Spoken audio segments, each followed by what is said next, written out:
Please forgive my lack of understanding and bad adab. Could you please expand on the accountability and responsibility that falls upon the student after listening to these haqqaiqs? Is it the same for the last chapter and goals we write to manifest? Thank you for everything. Yeah, I think that everything that we hear we're accountable for. So Allah will hold us to account. You know that they say ignorance is bliss to a certain point. One who wants to be complete jahal and ignorant, they remain ignorant and they can sit in a closet and live their life accordingly, but doesn't mean that Allah won't punish them, it means they achieve nothing.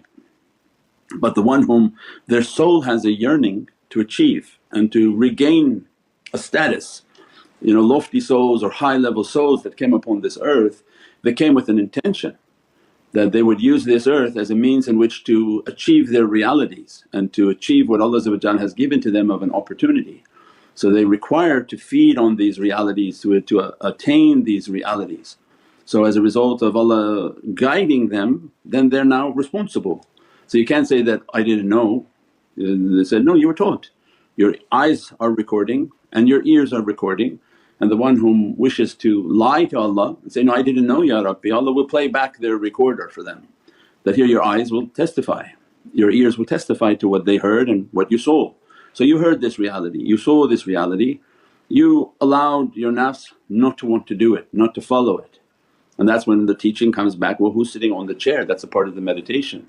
So that when I don't do something and I don't listen to the teachings and I'm not writing and taking notes and I'm not following that level of guidance, then I have to go back and meditate, and who's sitting on the chair at that time? My nafs is sitting on the chair, and then I have to identify, well every time my nafs sits on the chair he doesn't like to listen to any of the teachings.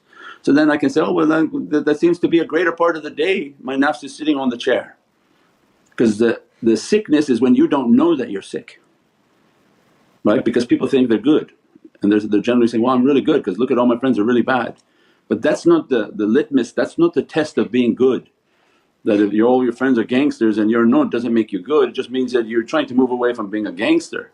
Goodness is towards looking to the heavens and say that they're good and I'm trying to imitate them and move towards their reality and use them as a curve.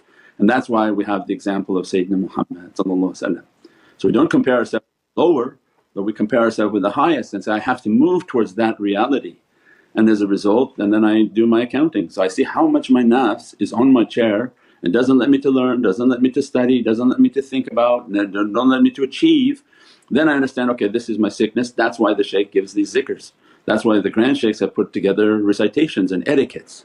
Recite those awrads, why? Because they are medicine. For every sickness Allah has given a medicine, those are like pills. Every zikr that you do, subhanallah bihamdi, subhanallah azim, astaghfirullah, each one of those is a medicine against a sickness. Astaghfirullah al-azim, astaghfirullah al-azim, astaghfirullah al-azim, again is a medicine against immense sickness, and it heats that chair.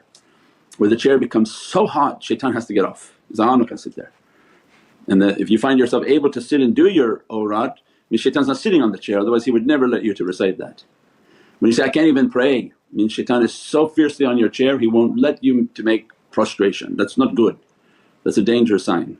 So that's when you know, when you do your awrad shaitan is off, and if you can do it a lot your nafs is also going to be burning on that chair. So that's the importance of taking a hisab, taking an accounting of oneself and trying to achieve a greater state of consciousness and reality at every moment, and not to be just content with one thing but to continuously try to grow. And that's why then review the subjects that we've talked about, there are so many. When Mahdi replays the videos after a few weeks or 4 months, some people think it's like new, like it was amazing. Why? Because the first time around they didn't catch it. And if they're not really studying it and writing it, yeah of course they don't catch it because there's just too much information coming out 3 times a week. So when you watch the video again is again another opportunity to write your notes.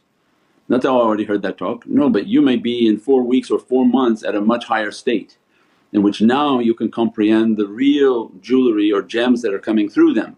So the talks for most people just seem to be like rocks, just passing through.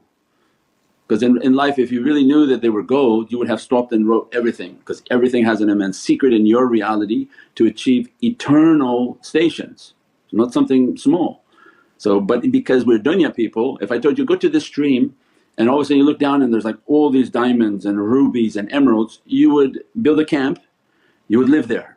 and you would take everything from this stream and be the wealthiest person on earth. Nobody would pass that up and say, oh well that's very nice, interesting, great, and then go. Because we don't understand the value of the teachings and the realities, they're just flowing like rocks for people, just flowing, flowing. Did they catch that? Did they understand that? Did they write that gem? Because how do you pick up a gem from the spiritual reality as you write it? How are you going to pick up a gem? What does that mean to pick up a gem? That means you wrote something of a haqqaiq, and later on you go back and look at what you wrote and you begin to meditate and contemplate on it, and you begin to write a little bit more of the understanding of, I think I understand what this means for me. And then that gem begins to enrich the soul. So that's the system in which the shaykhs were taught. The holy companions